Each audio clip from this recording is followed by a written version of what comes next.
Hi, welcome to editors time with KSR. Sir నమస్తే sir. ఇప్పుడు సెంట్రల్లో బీజేపీకి అంత బలం ఉన్న స్థానాలు రాలేదు కాబట్టి సార్ ఇప్పుడు ఎన్డీఏ కూటమిలాగా ఏర్పడి ఎన్డీఏ సర్కార్ ఫామ్ చేయబోతోంది సార్. ఇప్పుడు అందులో నితీష్ కుమార్ పార్టీ అండ్ చంద్రబాబుకు సంబంధించిన ఈ అలయన్స్ కూటమి కీలకంగా కాబోతున్నారు. ఎందుకంటే బిగ్ నంబర్స్ వాళ్ళిద్దరు ఉన్నారు కాబట్టి వాళ్ళిద్దరు అటు ఇటు అయిపోతే సర్కారే అటు ఇటు తారుమారయ్యే అవకాశం కనిపిస్తుంది సార్. నౌ ఇప్పుడు చంద్రబాబు గారు కానీ నితీష్ కుమార్ గారు కానీ ఇప్పుడు వాళ్ళు ఏదంటే అది, ఏది అడిగితే అది అన్నట్టుగా ఉన్నటువంటి సిచ్యువేషన్ సార్. ఎట్లా ఉండబోతోంది కూర్పు? వీళ్ళకి ఎన్ని మంత్రి పదవులు ఆఫర్ చేయొచ్చు? అంటే గతంలో కూడానండి చంద్రబాబు నాయుడు గారు ఎన్డీఏ గవర్నమెంట్స్కి కన్వీనర్గా ఉన్నారు. గతంలో 2 సార్లు చేశారు. వాజ్పేయి గారి ఆధ్వర్యంలో ఉన్న ఎన్డీఏలోనూ చేశారు. మరి నరేంద్ర మోడీ గారి 1.0లో కూడా ఆయన కన్వీనర్గా చేశారు.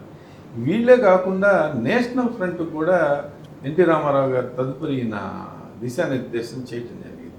ఇక దేవగౌడ్ గారు ప్రధాని చేసిన అప్పుడు ఏర్పడిన ఫ్రంట్కి కూడా ఈయనే, థర్డ్ ఫ్రంట్కి కూడా ఈయనే కన్వీనర్గా ఉన్నారండి. అలా ఆయనకు అనుభవం ఉంది. ఈయన నితీష్ కుమార్ గారు కూడా మంచి స్నేహితుడే కాబట్టి ఆయనకు ఒక 12 స్థానాలు, ఈయనకు ఒక 16 స్థానాలు, జనసేనకు ఒక 2 స్థానాలు, మొత్తం 30 స్థానాలు వీళ్ళ చేతుల్లో ఉన్నాయి. వీళ్ళకి మరి అక్కడ బీజేపీకి స్వయంగా 240 స్థానాలు వచ్చి ఉన్నాయి. వీళ్ళు 30 స్థానాలు కలిస్తే 270, మ్యాజిక్ మార్క్ 272. కాబట్టి చిన్న చితక పార్టీలు ఇంకా చాలా ఉన్నాయి. కాబట్టి ఎన్డీఏ ప్రభుత్వానికి వచ్చిన డోకా ఏం లేదండి. మొత్తానికి 292 మంది దాకా ఉన్నారు. కాంగ్రెస్ పార్టీ ఏంటంటే ఒక అవకాశాన్ని పరిశీలిస్తాం. వీళ్ళిద్దరూ కూడా గతంలో కాంగ్రెస్ పార్టీతో ఉన్నారు కాబట్టి థర్డ్ ప్రభుత్వాలను ఏర్పరిచిన 3 ప్రభుత్వాలను ఏర్పరిచిన ఘనత చంద్రబాబు నాయుడు గారికి ఉంది. 3 ఎన్డీఏ ప్రభుత్వాలని నిర్వహించిన ఘనత కూడా చంద్రబాబు నాయుడు గారికి ఉంది. మరి నితీష్ కుమార్ గారికి కూడా గతంలో యునైటెడ్ ఫ్రంట్ ప్రభుత్వంలో భాగస్వామిగా ఉన్న ఘనత ఉంది. మరి ఎన్డీఏ ప్రభుత్వంలోనూ ఉన్నారు. మళ్ళీ ఇండియా కూటమిలో కూడా ఆయన ముఖ్యమంత్రిగా పనిచేసిన చరిత్ర ఉంది. కాబట్టి వీళ్ళందరూ కూడా అప్రోచబులే. వీళ్ళందరూ ఇండియా కూటమికి అప్రోచ్ చేయడానికి అవకాశం లేని వ్యక్తులు కాదు. అందుకని ఏంటంటే ఒక పెద్ద చర్చ అనమాట. ఎందుకంటే ప్రత్యక్షంగా ఆయన ఢిల్లీలో జాతీయ మీడియాకి ఒక క్వశ్చన్ అండ్ ఆన్సర్ లాగా వీళ్ళిద్దరూ మరి రాష్ట్రపతికి ఒక లెటరు, లోక్సభ ఎన్నికలు అయిపోయినాయి, మేము ఎన్డీఏ కూటమిలో భాగస్వామిగా ఉన్నాము అనేది అఫిషియల్గా లెటర్ ఇచ్చేదాకా కొంచెం ఈ స్పెక్యులేషన్ అనేది వార్తల్లో వస్తూ ఉంటుందండి. కానీ అనఫిషియల్గా ఎందుకంటే బ్లడ్ బాత్ జరిగింది నేను ఇక్కడ స్టాక్ మార్కెట్లో. అదొక బ్లాక్ డే లాగా దాదాపు 5,000 పాయింట్లు సెన్సెక్స్ పడిపోవటం జరిగింది. అది ఆపాలి అని అంటే పొద్దున్నే ఏదో ఒకటి ఉపశమనం జరగాలి. అందుకని చెప్పి నితీష్ కుమార్ గారు ఎయిర్లైన్స్లో ఢిల్లీ వస్తున్నాడనే ఫోటో అర్జెంటుగా మరి ఎన్డీఏ సమావేశం ఏర్పాటు చేశారు. చంద్రబాబు నాయుడు గారిని రమ్మన్నారు. వచ్చే ముందు అక్కడ ఒక స్టేట్మెంట్ ఇచ్చి రమ్మన్నారు. అంటే స్టాక్ మార్కెట్ మరి స్టార్ట్ అయ్యే ముందు మరి చంద్రబాబు నాయుడు గారు ఇవ్వటం కొంచెం ఉపశమనం, ఏదో ఒక ర్యాలీ, ఒక సూచన కావాలి స్టాక్ మార్కెట్కి, ఇండికేషన్ పోతనిచ్చుకోవడానికి. దానివల్ల మళ్ళీ అది కొద్దిగా పైకి లేవడం అది జరిగింది. ఇలాంటివన్నీ కూడా మరి సాయంత్రానికల్లా ఇదంతా క్లియర్ అయిపోతుందండి. ఎన్డీఏలో తప్పకుండా ప్రధానమైన, ఎందుకంటే మేజర్ ఓట్లు వీళ్ళ దగ్గరే ఉన్నాయి. తెలుగుదేశం పార్టీ దగ్గరే 16 స్థానాలు ఉన్నాయి. దాదాపు ఆ 16 స్థానాలే కాదు, ఇంకా ఎన్డీఏకి కావాల్సింది ఉంది. ఇక్కడ 25 స్థానాలు, తెలుగు రాష్ట్రమైన ఆంధ్రప్రదేశ్లో 25 స్థానాల్లో ఈ కూటమికి, మరి బీజేపీకి 3 స్థానాలు కూడా తెలుగుదేశం పార్టీ వల్లనే వచ్చినాయి కదండి. అందుకని చెప్పి తప్పకుండా మంచి పాత్ర ఈ తెలుగు రాష్ట్రాల్లో ఉన్న గెలిచిన పార్లమెంట్ సభ్యులకు ఉంటుందండి. ఇక్కడ భాజపా నుంచి గెలిచిన 3లో పురంధరేశ్వర్ గారికి అయితే ఖాయం కేంద్ర మంత్రి పదవి. రాష్ట్రానికి ఉపయోగపడేది అది. అందులో తారక రామారావు గారి కుమార్తె కాబట్టి ఆమె ఒక్కటే పార్లమెంట్కి వెళ్ళింది. ఇక భరత్ గారు ఉన్నారు, కానీ ఆ భరత్ గారు ఎంవిఎస్ మూర్తి గారు అని చెప్పి వారి వారసుడు.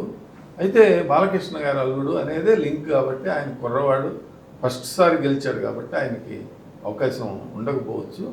ఇక పెమ్మసాని చంద్రశేఖర్ గారు మరి తెలుగుదేశం పార్టీ నుంచి ఎన్ఆర్ఐ డాక్టరు, ఆయన అన్ని రకాలుగాను మరి అర్హుడు, అంటే మంత్రివర్గంలో స్థానానికి. ఇక ఆయనకు కూడా వచ్చే అవకాశాలు ఉన్నాయండి. ఆయనతో పాటు ఎర్రన్నాయుడు గారు, తెలుగుదేశం పార్టీకి వెన్నుముక కుటుంబం ఎర్రన్నాయుడు గారు, వారి అబ్బాయి రామ్మోహన్ నాయుడు గారు. ఆ రామ్మోహన్ నాయుడు గారిని గత ఎన్నికలకు ముందు స్పెషల్గా మరి ప్రధానమంత్రి నరేంద్ర మోడీ గారు భోజనానికి పిలిపించుకుని ఆయనతో ఎందుకంటే ది వే హీ అప్రోచెస్ అన్ని చూస్తూ ఉంటాడు కాబట్టి ఆయన ఆ నిలదీసే మనస్తత్వాన్ని అది ఆయన లైక్ చేశారు. ఇరు పక్షాలకి అంటే ఉత్తరాంధ్ర చాలా కీలకం అండి ఇక్కడ. ఆ ఉత్తరాంధ్ర నుంచి ఆయన్ని తీసుకుంటారు అనేది ఒక పాత్రగా ఉంది. మరి ఇంకొక అభ్యర్థిని కూడా ఎవరన్నా తీసుకునే అవకాశం ఉంది. మరి రాయలసీమ జిల్లాల నుంచి కూడా ఎవరినన్నా ఒకరిని తీసుకునే అవకాశం ఉంది. 4 కేంద్ర మంత్రులు అయ్యే అవకాశం అయితే స్పష్టంగా కనిపిస్తుందండి. ఈ 3 మాత్రం మరి ఖాయంగా మంత్రి పదవులు సాధిస్తారు అనేది తెలుస్తాం. ఎన్ని నిధులు రాబట్టే ఛాన్స్ ఉంది సార్ ఇప్పుడు రాష్ట్రంలో? నిధులు వరదలాగా వస్తాయండి. ఎందుకంటే అసలు మీకు గతంలో వాజ్పేయి గారి ప్రభుత్వం ఏ విధంగా అయితే తెలుగుదేశం పార్టీ ఎంపీలతో ఆధారపడి అక్కడ ప్రభుత్వం నడిచిందో అదే విధమైన పరిస్థితి ఇప్పుడు ఎన్డీఏ ప్రభుత్వానికి ఉందండి. అప్పుడు కూడా 220 స్థానాలు భాజపాకు వచ్చినాయి, ఒక 60-70 స్థానాలు బయట పక్షాలకు. అప్పుడు ఉమ్మడి రాష్ట్రం కాబట్టి మరిన్ని ఎక్కువ స్థానాలు తెలుగుదేశం పార్టీ చేతిలో ఉండే, 25 దాకా ఉన్నాయి. ఇప్పుడు 16 స్థానాలు అయినా కూడా మరి ఇవి కూడా కీలకమైన స్థానాలే రేపు రాబోయే రోజుల్లో. కాబట్టి తప్పకుండా తెలుగుదేశం పార్టీకి వినా ఏ విధమైన ఈయన అందులో మామూలు వ్యక్తి కాదు. గతంలో ఈ ఫ్రంట్లని కూటముల్ని కట్టిన వ్యక్తి, ఈ కూటముల్ని నడిపిన వ్యక్తి, ఈ కన్వీనర్గా పనిచేసిన వ్యక్తి. కాబట్టి తప్పకుండా ఆంధ్రప్రదేశ్కి వరదలాగా నిధులు వస్తాయనటంలో, ఎందుకంటే ఎలక్షన్ ప్రామిసెస్ కూడా చాలా ఎక్కువ చేస్తున్నారు కాబట్టి. ఇప్పుడు ఆ పోలవరం, అందుకనే అమిత్ షా గారు పోలవరం మాదే బాధ్యత అని చెప్పి ధర్మవరం సభలో చెప్పారండి. ఫస్ట్ ఆయన వచ్చిన ఫస్టే మీకు క్లియర్ చేశారు, ఇంకా నరేంద్ర మోడీ గారు చెప్పనవసరం లేదు, అన్నీ నేనే చెబుతున్నాను అన్నట్టుగా ఆయన పోలవరం అనేది మేము చేసేస్తామన్నారు. అమరావతి అనేది మేము చేస్తామని చెప్పారు. మేము ప్రధానమైన రైల్వే జోన్ అనేది మేము ఏర్పాటు చేస్తామని కూడా ఈ 3 ప్రధానమైనవి అవి అయిపోయినాయి.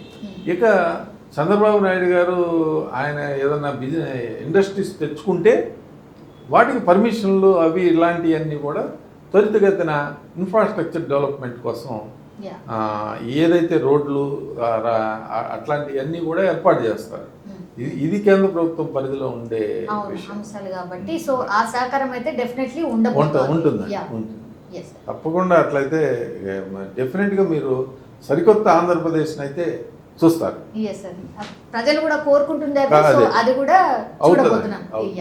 అమరావతి రైతులు పడిన బాధలు ఎవరు కూడా పడలేదు కాబట్టి తప్పకుండా ఆయన మనసులో నరేంద్ర మోడీ గారి దృష్టికి అది వెళ్ళింది. అమరావతిని అది తక్కువ సమయంలో పూర్తి చేద్దాము అనేది కూడా వాళ్ళకి ఎజెండాగా పెట్టుకున్నారు. అంటే ప్రామిస్ బయటకు చేయకపోయినా నరేంద్ర మోడీ గారు అది ఫినిష్ చేస్తారు.